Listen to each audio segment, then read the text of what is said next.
பிரதான தொழில். நெய்தல் நிலத்தோட இறைவன் யாரு அப்படின்னா வருணன். ஏன் இங்க வருணனை நெய்தல் நில இறைவன் சொல்றாங்க அப்படின்னா, வருணனுக்கு இன்னொரு பேர் இருக்கு, கடல் கடவுள் அப்படின்னு அவருக்கு இன்னொரு பேர் இருக்கு. கடலுக்கு அவர் கடவுள் அப்படிங்கிறதுனாலதான் நெய்தல் திணைக்கு வருணனை இறைவனா வச்சிருக்காங்க.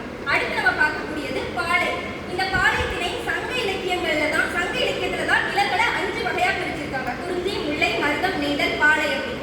ஆனா நம்ம தொல்காப்பியம் நம்ம முதல்ல தோன்றின இலக்கண நூலான தொல்காப்பியத்துல என்ன சொல்லியிருக்காங்க அப்படின்னா, நிலத்தை 4 வகையா தான் பிரிச்சிருக்காங்க. குறிஞ்சி, முல்லை, மருதம், நெய்தல். பாலைய ஒரு நிலமா அவர் கன்சிடர் பண்ணல.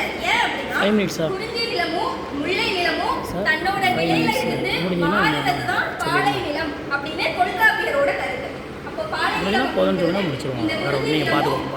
நிலமும் எப்பவாவது ஒரு அழிவை பார்த்தாலோ எல்லா வளங்களும் அங்க இல்லாம போனாலோ தான் அது எப்படி மாறுமா, நம்ம பாலை நிலம் மாதிரி மாறும்னு சொல்லியிருக்காங்க. இந்த பாலை நிலத்துக்கு பிரதான தொழில் எதுவுமே கிடையாது. ஏன்னா அங்க மண்ணில் எதுவும் விளைவிக்க முடியாது. எந்த